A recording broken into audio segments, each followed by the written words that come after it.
I thank the representative of Guyana for the statement. I now give the floor to the representative of Switzerland. Monsieur le Président. President, I thank you for organising this meeting, and my thanks also go to Special Coordinator Tor Wennesland for his briefing. The situation in Israel and throughout the occupied Palestinian territory and the rising tensions along the Blue Line are alarming. This Council's attachment to ensuring that all parties respect international law, including international humanitarian law and human rights, is also in the interest of avoiding an even more serious regionalisation of the conflict. In the West Bank, attacks, threats and intimidation by Israeli settlers against the Palestinian population in the West Bank, including East Jerusalem, continue with virtual impunity. Switzerland condemns these attacks, in which the number of civilian victims was already reaching record levels before the 7th of October 2023 and has since increased significantly. These attacks must stop. Resolution 2334 calls for immediate steps to prevent all acts of violence against civilians, including acts of terror, provocation, and destruction. Allegations of disproportionate use of force and acts of violence against civilians must be investigated, and those responsible brought to justice. Switzerland recalls Israel's obligations as an occupying power under international law, including the obligation to protect the civilian population.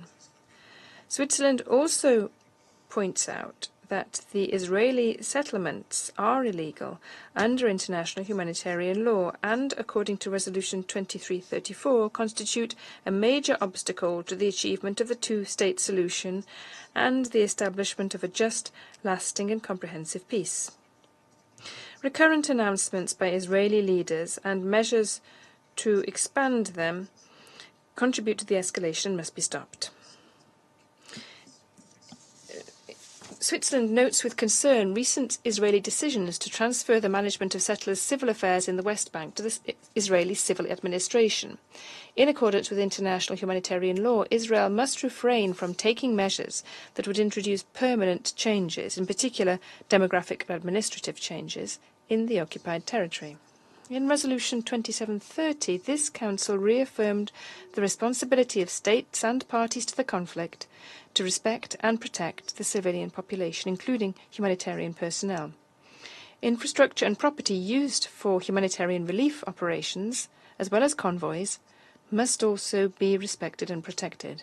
This includes UNRWA premises, including in East Jerusalem, as well as ICRC premises. President, Resolution 2735 was adopted on the 10th of June, and Switzerland emphasised that it currently represents the best chance of ending the appalling conflict that has claimed tens of thousands of victims since Hamas's acts of terror on the 7th of October, which we strongly condemned.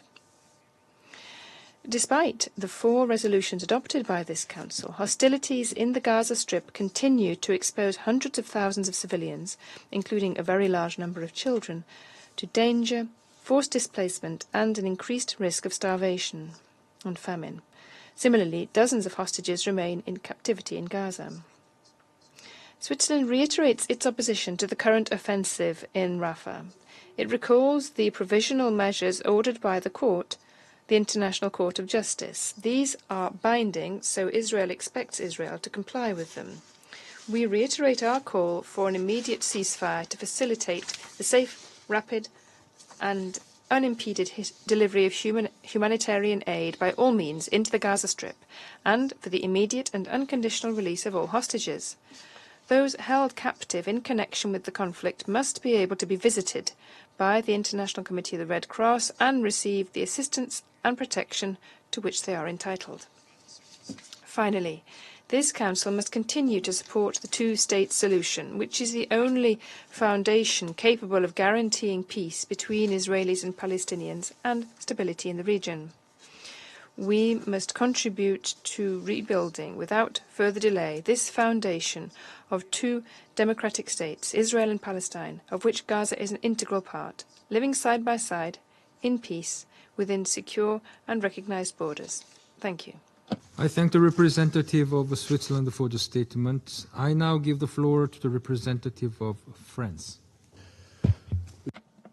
Mr. President, I wish to thank Mr. Wennesland for his briefing, and I wish to assure him of France's full support.